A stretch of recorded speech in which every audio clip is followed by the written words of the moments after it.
La primera carta de Pablo a los Corintios,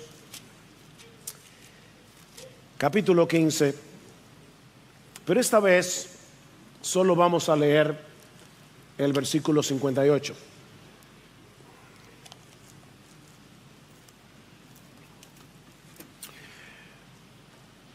Por tanto, mis amados hermanos, estad firmes, constantes, abundando siempre en la obra del Señor, sabiendo que vuestro trabajo en el Señor no es en vano. ¿Qué se le dice a una iglesia que está celebrando su 45 aniversario? O para plantear esta pregunta desde otra perspectiva, quizás hasta más compleja, mis hermanos, ¿cuál pudiera ser el mensaje de Cristo, la cabeza de la iglesia, para los miembros de IBSJ un día como hoy?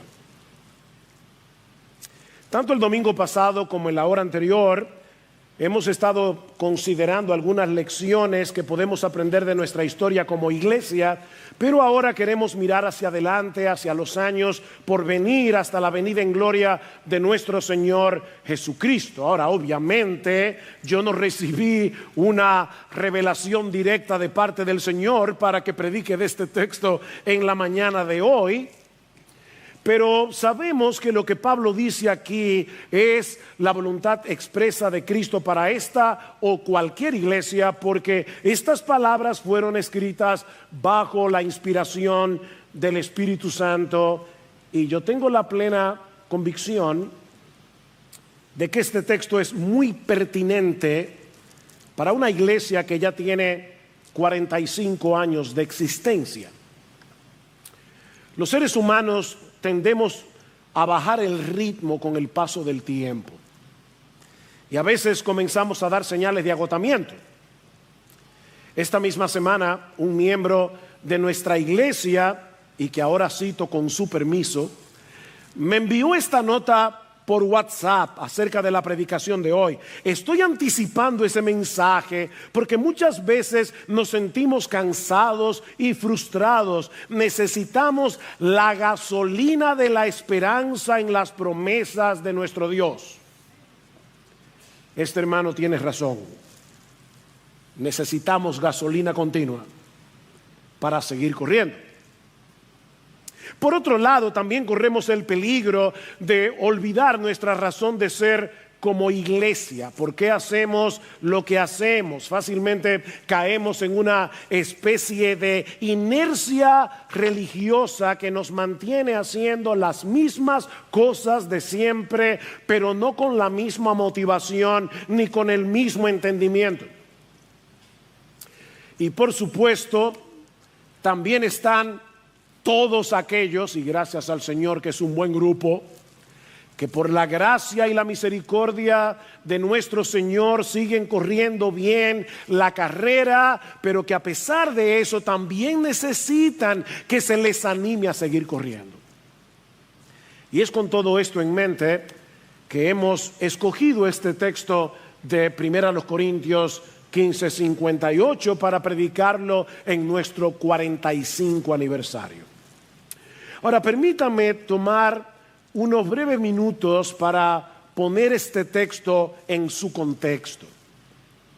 Entre todos los problemas que había en la iglesia en Corinto, que eran varios, se añadía la confusión de algunos con respecto a la doctrina de la resurrección del cuerpo, debido muy probablemente a la influencia de la filosofía griega, que consideraba el cuerpo como la cárcel del alma. Algunos pensaban que era absurdo estar a la espera de la resurrección del cuerpo físico. Pero, dice Pablo, si no hay resurrección de muertos, entonces Cristo tampoco resucitó. Y si Cristo no resucitó, vana es nuestra predicación, vana es vuestra fe. Mis hermanos, un cristianismo sin resurrección es un cristianismo sin esperanza. Noten lo que dice Pablo en el versículo 16. Pues si los muertos no resucitan, entonces ni siquiera Cristo ha resucitado. Y si Cristo no ha resucitado, vuestra fe es falsa. Todavía estáis en vuestros pecados. Entonces también los que han dormido en Cristo han perecido, están muertos ya. Muertos para seguir muertos. Si hemos esperado en Cristo para esta vida solamente, somos de todos los hombres los más dignos de lástima. Pero Cristo ha resucitado de entre los muertos. Cristo resucitó, hermanos.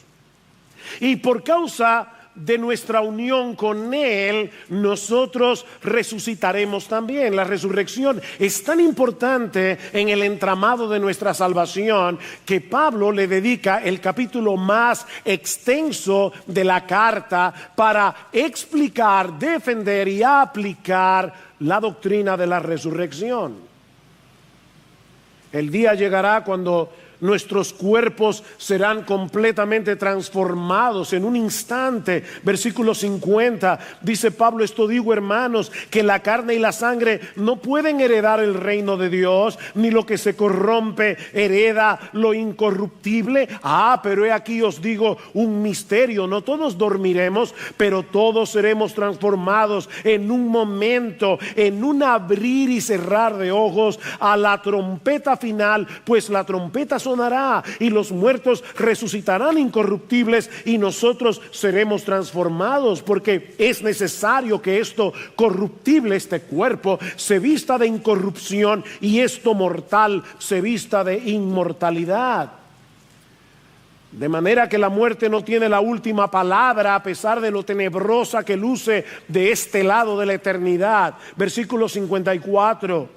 Pero cuando esto corruptible se haya vestido de incorrupción y esto mortal se haya vestido de inmortalidad, entonces se cumplirá la palabra que está escrita: devorada ha sido la muerte en victoria. La muerte, mis hermanos, es como una sombra que nos persigue a lo largo de toda nuestra existencia y que nos manda aviso de vez en cuando tratamos de ignorarla. Un dolor por aquí, un análisis preocupante por allá. Pero un día, mis hermanos, miraremos de frente a ese tirano y con un grito de júbilo le diremos a la cara: ¿dónde está, oh muerte, tu victoria? ¿Dónde, oh sepulcro, tu aguijón? El aguijón venenoso que nos atormentaba por causa de nuestro pecado quedó clavado en el cuerpo de Cristo cuando murió en nuestro lugar en la cruz del Calvario. Esa abeja ya no pica. Versículo 56, el aguijón de la muerte es el pecado y el poder del pecado es la ley, pero a Dios gracias que nos da la victoria por medio de nuestro Señor Jesucristo. Nuestras tumbas vacías proclamarán que Jesucristo reina, que Él es un poderoso Salvador y que nosotros compartiremos su victoria aplastante sobre los poderes del pecado y de la muerte. Y es a la luz de esa realidad que ahora Pablo nos dice en el versículo 58, por tanto, ven, yo no podía saltar al versículo 58 sin ver primero este contexto, porque es esto lo que Pablo va a aplicar ahora. Por tanto, como esto es una realidad, por cuanto Cristo resucitó y nosotros resucitaremos con Él, mis amados hermanos, estad firmes, constante, abundando siempre en la obra del Señor, sabiendo que vuestro trabajo en el Señor no es en vano. Esta doctrina posee enormes repercusiones para nuestras vidas aquí y ahora. Si creemos en la resurrección, y debemos creer en ella si somos cristianos, hay al menos 3 aplicaciones prácticas que debemos derivar de esta enseñanza. Así que vuelvo a mi pregunta del principio. ¿Qué quiere decirle Dios a esta iglesia en su 45 aniversario? En primer lugar, que debemos permanecer anclados en la fe del Evangelio. Que debemos permanecer anclados en la fe del Evangelio. Por tanto, mis amados hermanos, estad firmes, constantes. Estas dos palabras son prácticamente sinónimas, pero con una pequeña diferencia. La primera apunta hacia el hecho de permanecer enraizados sobre el fundamento del Evangelio. La segunda nos exhorta a permanecer inamovibles, que es como se traduce esta palabra literalmente. Permanezcan inamovibles en vuestra fe, por más que soplen vientos contrarios. De manera que este capítulo termina como comienza. En el versículo 1 de 1 Corintios 15, Pablo les recuerda el evangelio que él les había predicado, dice, el cual también recibisteis, en el cual también estáis firmes, o en el cual también perseveráis, dice la Reina Valera del 60. ¿Cuál evangelio?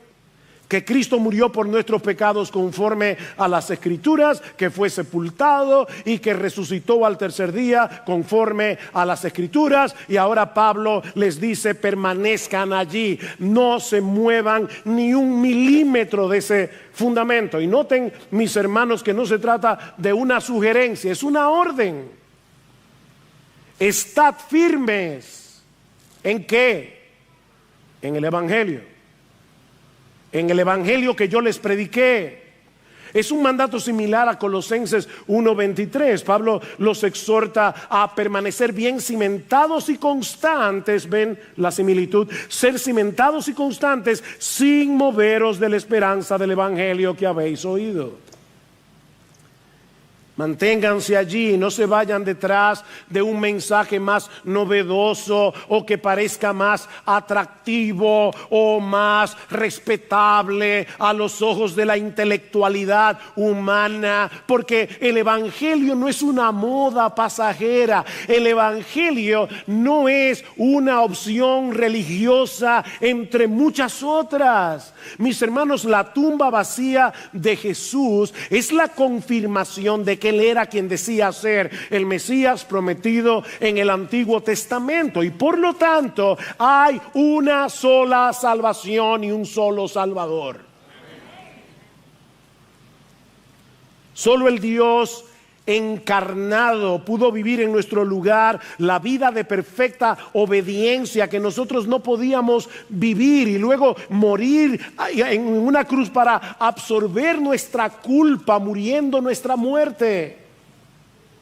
Solo en Él hay perdón de pecados y vida eterna. Solo Él es el camino, la verdad y la vida, el único acceso al Padre. Solo Él le da propósito y significado a nuestra existencia en este mundo, porque solo Él es capaz de restaurar en nosotros la imagen de Dios que quedó distorsionada por causa de la entrada del pecado.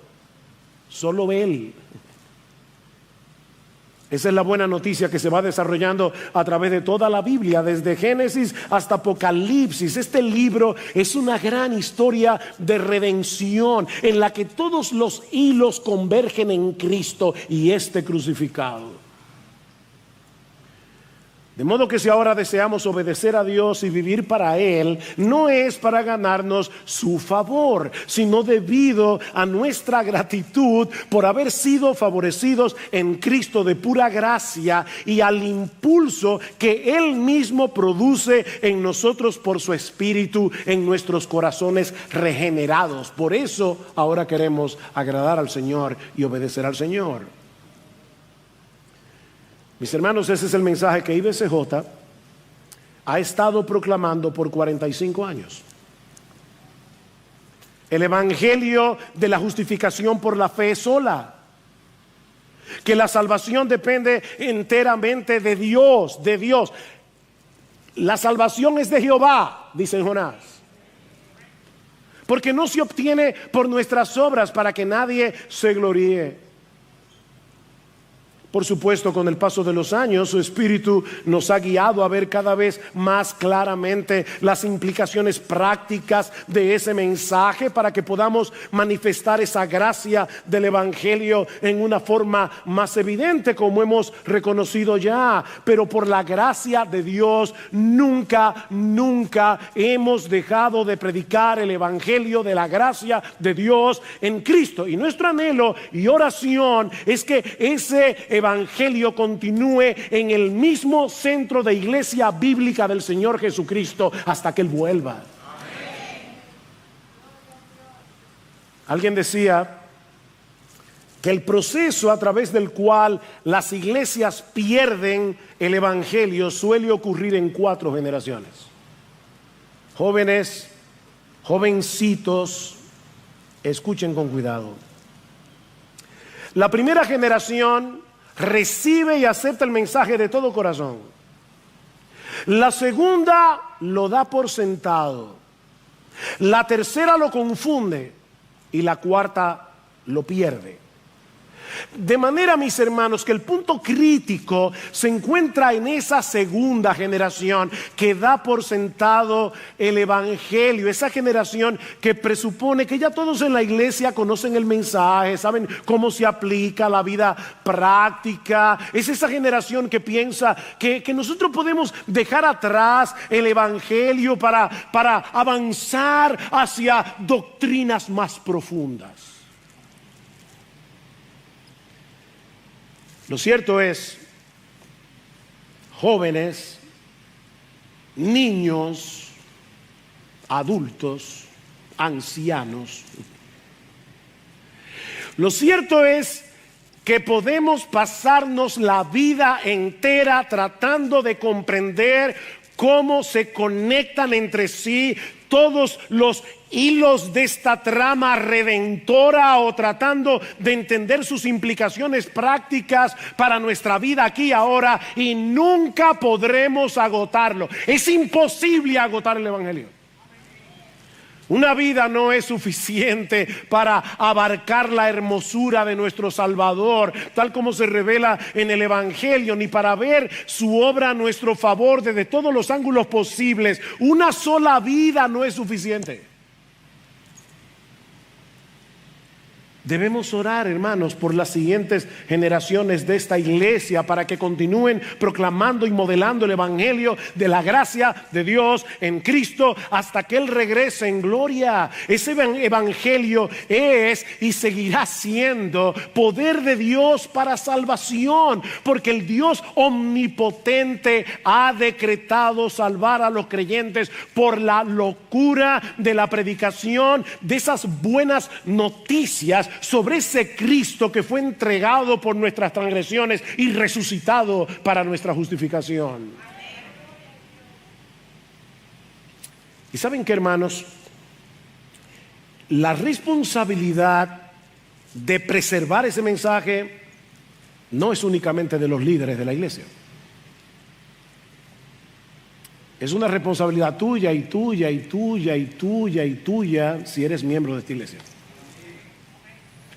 ¿Qué dice Pablo en Romanos capítulo 16? Mas os ruego, hermanos, que os fijéis, hermanos, no dice pastores, mas os ruego, hermanos, que os fijéis en los que causan tropiezos y divisiones en contra de la doctrina que vosotros habéis aprendido, y que os apartéis de ellos. Es una responsabilidad de cada miembro de su iglesia proteger doctrinalmente la iglesia.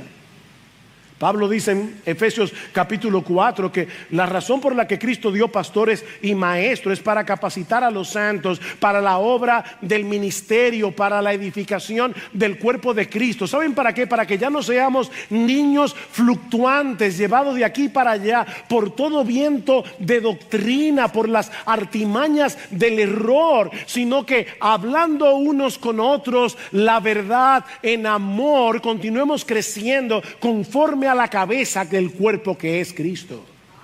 Todos tenemos esa responsabilidad. Oh, querido IBCJ, nunca se aparten del Evangelio, nunca dejen de proclamar que Cristo es glorioso y que solo en Él hay perdón y vida eterna.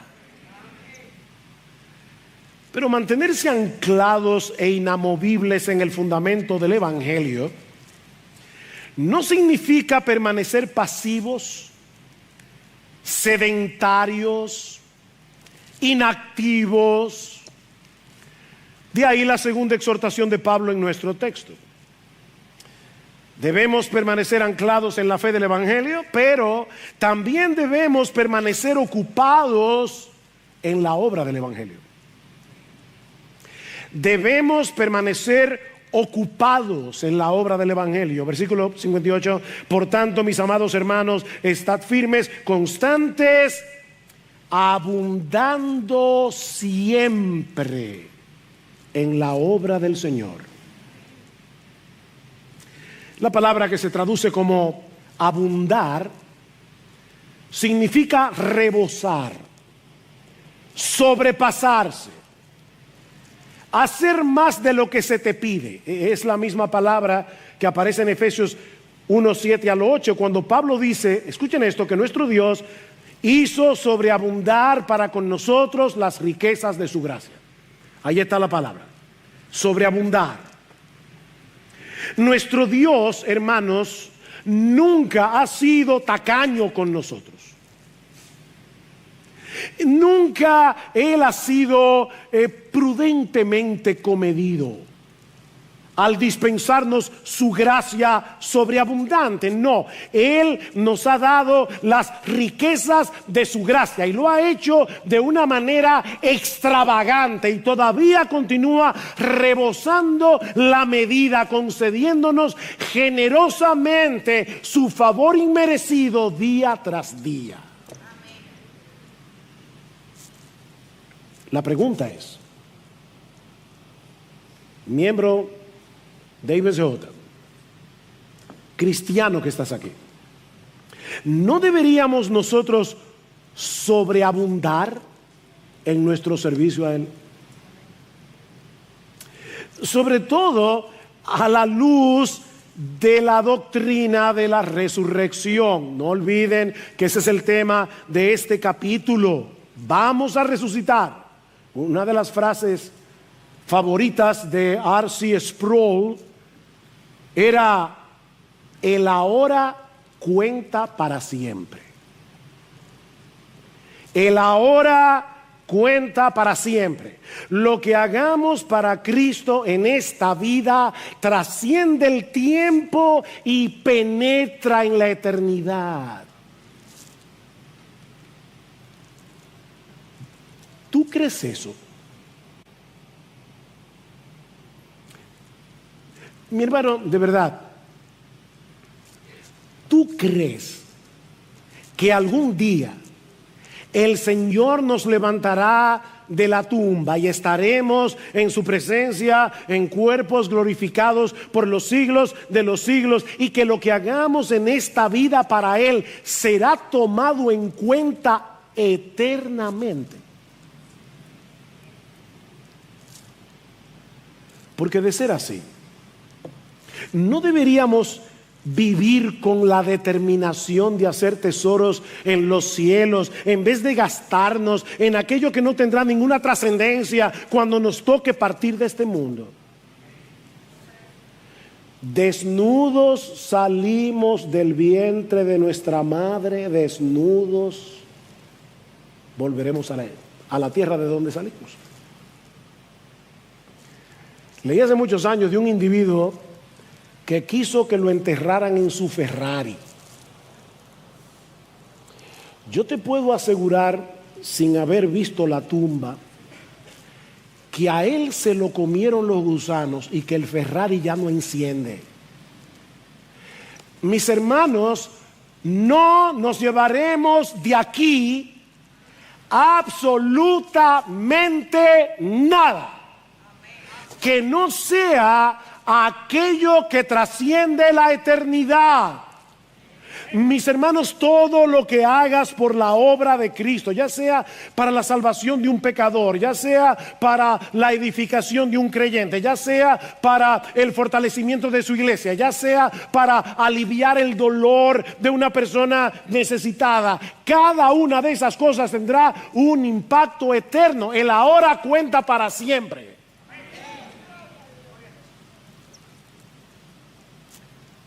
Y déjame decirte algo, el ahora es lo único que tenemos ahora.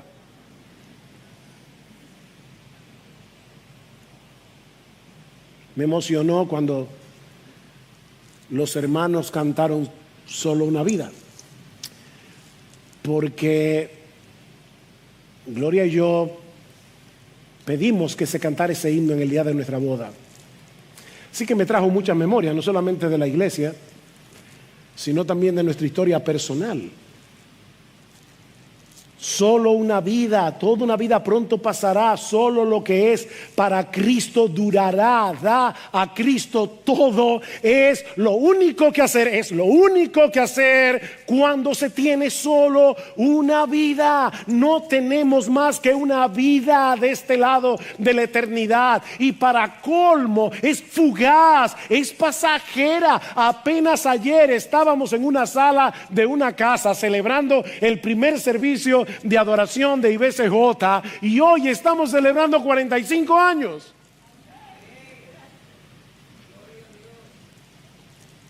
El momento para hacer lo que tenemos que hacer es ahora, no es mañana, porque el mañana todavía es una incertidumbre desde la perspectiva del hoy. No, lo único que tú tienes hoy es hoy. Hoy, ahora. Por eso alguien decía, para esa gente que dice, yo mañana me convierto, mira, déjame decirte algo, el mañana es del diablo, el hoy es de Dios. Todo el tiempo es de Dios, pero en ese pensamiento me convierto mañana. Mañana, ese mañana que te está impidiendo venir a Cristo en arrepentimiento y fe, es del diablo, porque tú no sabes si mañana estarás vivo o despertarás en el infierno por los siglos de los siglos.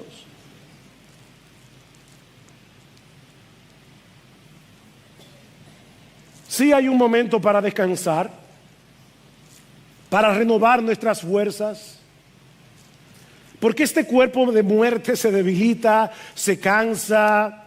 Es por eso que necesitamos tiempos de recreación. ¿Oíste cómo se llaman esos tiempos? Recreación, así se le llama esos tiempos de descanso, incluso de diversión, porque estamos recreando nuestras energías, estamos recreando nuestras fuerzas, pero es para poder aumentar nuestra eficacia y seguir sirviéndole a Jesús, que es nuestro dueño. Mira, una cosa es renovar nuestras fuerzas y otra muy diferente es desperdiciar nuestra vida en cosas triviales y pasajeras, hacer un ídolo del entretenimiento y de la diversión. Son dos cosas muy diferentes. De ahí la exhortación de Pablo, si vieron bien el texto, a que abundemos en la obra del Señor siempre. ¿Viste eso? Siempre. O sea, aprovechando cada oportunidad, cada etapa de la vida, en cada circunstancia de nuestra vida. Dice John MacArthur, con mucha razón, que hasta que el Señor vuelva hay almas que alcanzar, ministerios de toda clase que llevar a cabo. Todo cristiano debiera trabajar incansablemente para aquello para lo que Dios lo ha capacitado y llamado. Nuestro dinero, tiempo, energía, talentos, dones, cuerpo, mente y espíritu debiera estar invertido en todo aquello que de alguna manera contribuye a la obra del Señor. Y luego MacArthur concluye con una frase que me encanta: debemos ponerle manos y pies a nuestra gratitud. Me encanta esa idea. Estamos agradecidos de que el Señor nos haya escogido desde antes de la fundación del mundo para amarnos incondicionalmente, para ser los receptores de las riquezas extravagantes de su gracia cada día. Estamos agradecidos por el perdón de nuestros pecados, de todos nuestros pecados. Estamos agradecidos por el don de la vida eterna, de tener a Dios como nuestro Padre, a Cristo como nuestro Señor y Salvador, y al Espíritu Santo como nuestro Consolador permanente. Entonces, mis amados hermanos de IBCJ, pongámosles manos y pies a la gratitud.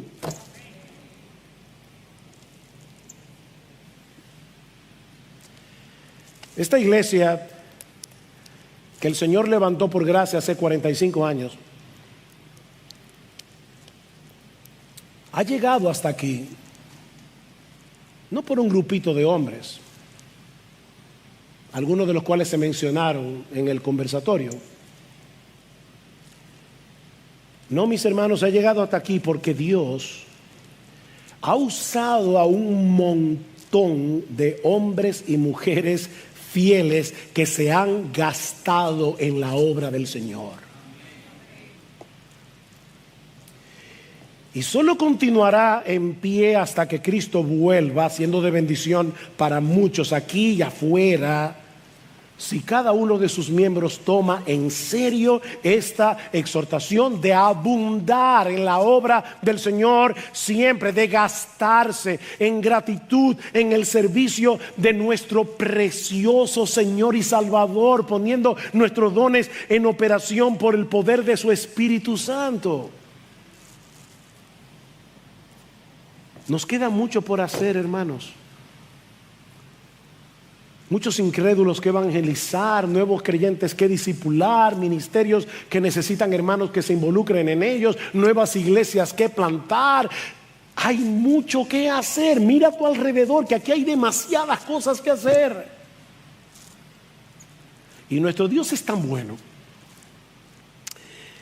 que también nos provee de una poderosa motivación para gastarnos haciendo eso. Lo que nos lleva a la tercera y última exhortación de nuestro texto, que hemos visto: debemos permanecer anclados en la fe del Evangelio. 2, ocupados en la obra del Evangelio. 3, motivados por la esperanza del Evangelio. Versículo 58. Por tanto, mis amados hermanos, estad firmes, constantes, abundando siempre en la obra del Señor, sabiendo que vuestro trabajo en el Señor no es en vano. No hay una cosa, que tú hagas para Cristo, motivado por tu amor a Él, conforme a su voluntad, buscando su gloria, que al final sea inútil o infructífero. Por más que el fruto de tu labor no sea visible a los ojos de los demás o incluso a tus propios ojos, por lo menos en este momento. No siempre veremos en esta vida el resultado de lo que hacemos para Él. Pero nuestro Dios es fiel a su promesa y Él nos asegura en su palabra que el trabajo que hagamos para Cristo nunca quedará sin fruto. Mis hermanos, nuestro trabajo en el Señor no es en vano, nunca será en vano. Por insignificante que pueda parecer a los ojos de los demás o incluso a tus propios ojos, tu trabajo será fructífero. Aunque solo venga a ser evidente en la vida venidera, y ninguna de tus obras quedará sin recompensa, ninguna, aun aquellas que hiciste en el contexto de tu trabajo, no solamente en la iglesia.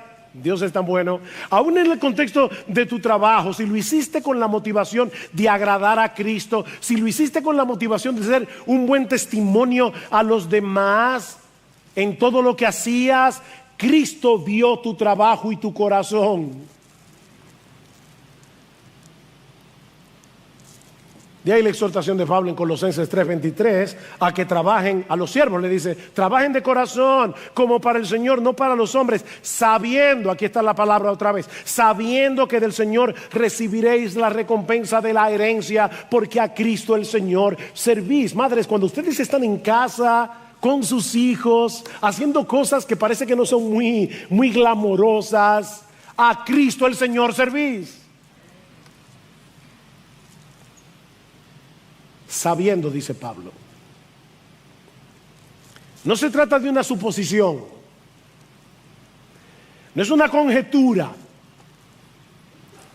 no es algo que desearíamos que sucediera, pero de lo que no tenemos ninguna garantía. No, mis hermanos. El Dios del cielo, que nunca miente, que no puede negarse a sí mismo, nos promete en su palabra que ninguna cosa que hagamos para Cristo, motivados por la gratitud del evangelio y por nuestro deseo de agradarlo a Él y darlo a conocer, ni una de esas cosas quedará sin fruto. Aunque nunca sepamos de este lado de la eternidad lo que Él hizo con lo que nosotros hicimos, Él lo usará para su gloria y para el bien de los suyos. Y cuando estemos en su presencia, te recompensará. Cristo dice en Mateo capítulo 10,